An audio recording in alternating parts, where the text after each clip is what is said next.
Okay, Assalamu alaikum class. Today we are going to discuss our chapter number 2, and the topic of this chapter are non-ideal IV effects and the velocity saturation and the mobility degradation. In the class we have studied about the long channel IV model, and this model neglects many effects that are very important to the devices when the channel length below the 1 micron.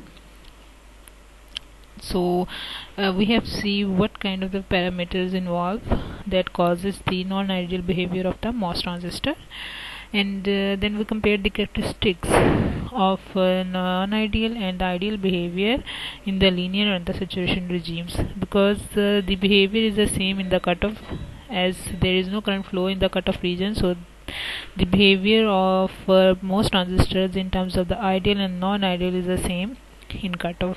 That's why there is a difference when it operates in the linear saturation regimes. So then we will discuss it in these two regions. As we know that the saturation current increases less than quadratically with increasing the VGS. So you can see that the black color lines are indicated the ideal behavior of MOS, and the blue color line indicated when we simulate it, and the practical results occur in the form of blue lines. So there are definitely a difference between the ideal and the non-ideal behavior. Okay, when we can see that in the saturation region, then we observe that the saturation current increases less than quadratically with increasing the VGS, and it caused by the two effects. The first effect is called the velocity saturation, and the second effect is called the mobility degradation.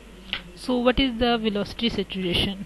When we increase high lateral field that we have applied to our source and the drains, then what happens, the carrier velocity ceases to increase linearly with the field strength, and then results in lower IDS than the expected at high VDS.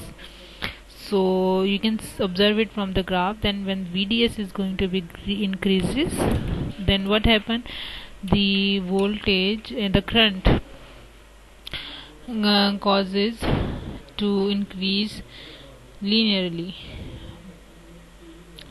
The second effect that causes to differentiate the behavior of our non-ideal MOSFETs is the mobility degradation. When it happens, when we apply a high vertical field strength, which is equal to VGS divided by TOX, then the carriers basically scattered off the oxide interface more than often, slowing through progress. This leads to less current than the expected at high VGS. So basically this is the main difference when we are talking about the non-ideal behavior. The velocity saturation and mobility degradation are two factors that involves and then causes the non-ideality of the MOS transistor. Okay, so another important parameter that involves in the non-ideal behavior is the channel length modulation. When the saturation current of the non-ideal transistor increases, saturation current is going to be increases then somewhat with the VDS, in which higher VDS increases the size of the depletion region around the drain and thus effectively shorten the channel. So this is another important parameter that occur in the non-ideal behavior of our MOS transistor.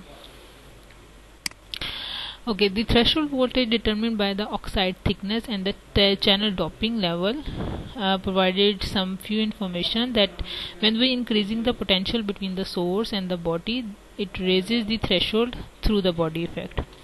Increasing the drain voltage, that lowers the threshold through drain induced barrier lowering, and lastly increasing the channel length, that causes to raise the threshold through the short channel effects. So these are the parameters. When we increase the threshold voltage, then what will happen?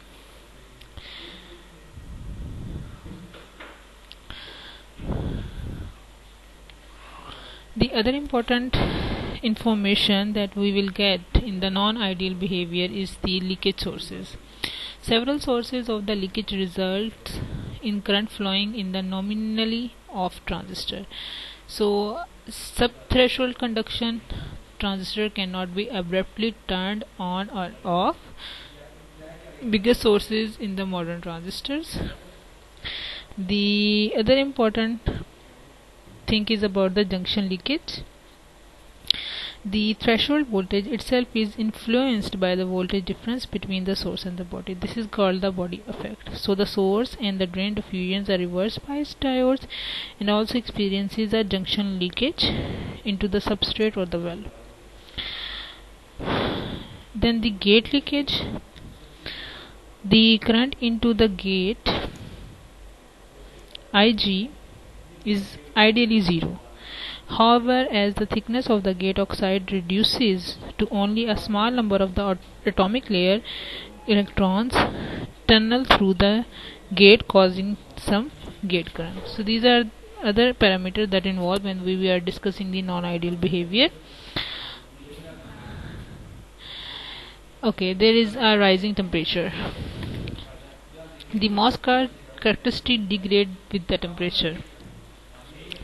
Both the mobility and the threshold voltage decreases with rising temperature.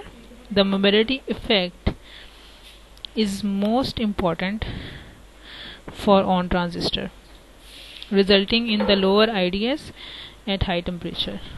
The threshold effect is most important for the off transistor, and that is resulting in the higher leakage current at the high temperature. So this is the effect of temperature when we are talking about in non-ideal behavior of MOS transistor.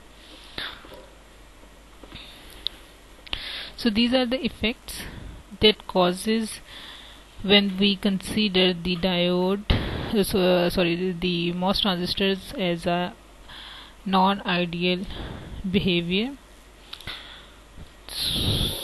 Let's try to formulate and modify our long channel IV model by considering all these effects that we have discussed previously. Okay, velocity saturation. First we discuss about the velocity saturation and mobility, how it involves in our model and how it forced to modify our model. So definitely the carrier drift velocity and hence current is proportional to the electric field between the source and grid, as we have already discussed. And then we involve a proportionality constant that is basically called the mu. And the electric field definition is basically involve the potential difference between the source and drain divided by the channel length. The long channel model assumed that the carrier mobility is independent of the applied field. So this is a good approximation for the low fields, but breaks down when strong lateral or vertical fields are applied to our MOS transistor. So for in this case we have to be considered the mobility degradation.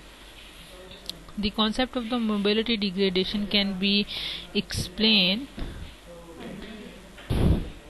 The mobility degradation concept can be cleared by a very simple example. Let's suppose we imagine that we are working all the night in the VLSI lab and decide to run down and across the courtyard to the coffee cart. So the number of hours you have been up in the is basically equal to the electric field. The longer you have been, the faster you want to reach the coffee. So your speed equals your fatigue time, your mobility. For example, if there is a strong wind blowing in the courtyard, that analogs to the vertical electric field. So this wind buffers you against the wall, slowing your progress. So in the same way, when we applied a high voltage to the gate terminal, that transistor attracts the carriers to the edge of the channel, causing the collision with the oxide interface that shows the carriers. So this is basically called the mobility degradation. When we involve the mobility degradation, then the model is modified by involving the mu effectiveness for the n channel and mobility effectiveness in the p channel. The equation for mobility effectiveness for n channel is described in this formula, and the mobility effectiveness for the p channel is described in this with the help of this formula.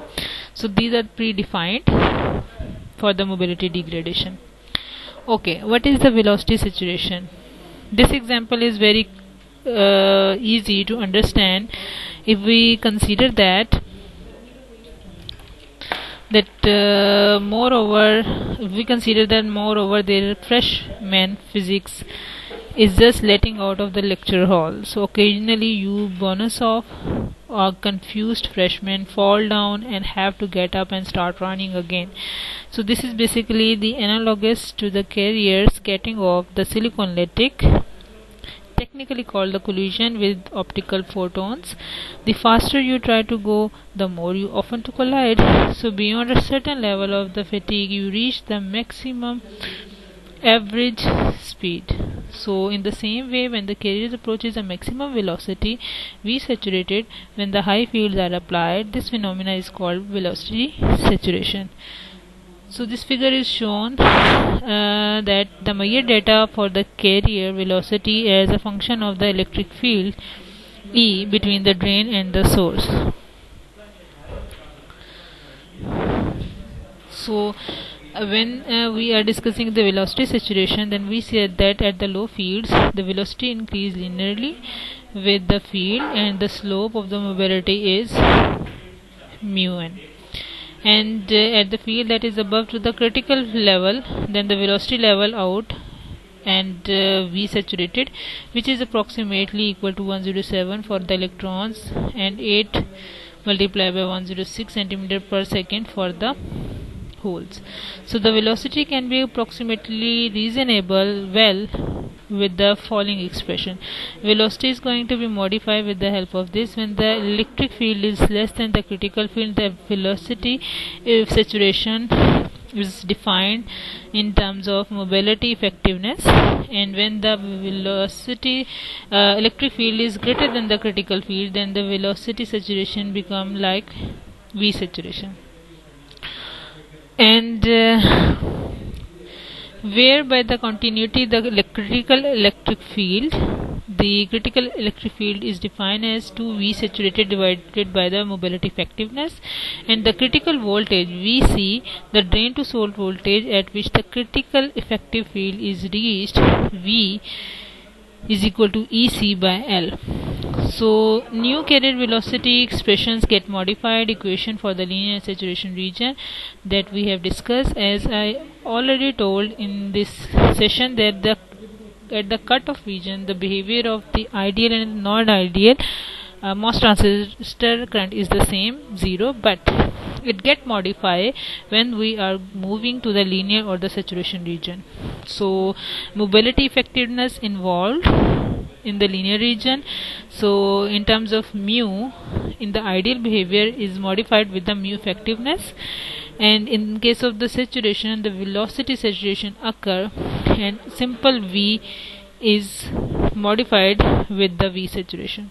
So these are the behavior of the non-ideal MOS transistor. The equations get modified. You should keep in your mind either we are working in the ideal model or in the non-ideal model. The values of the IDS is going to be differ with each other. So here is your lecture problem. You are supposed to find out the critical voltage for the ON, NMOS and PMOS transistor using the effective mobilities. The data of this problem is already given. So at the end of this lecture, you are supposed to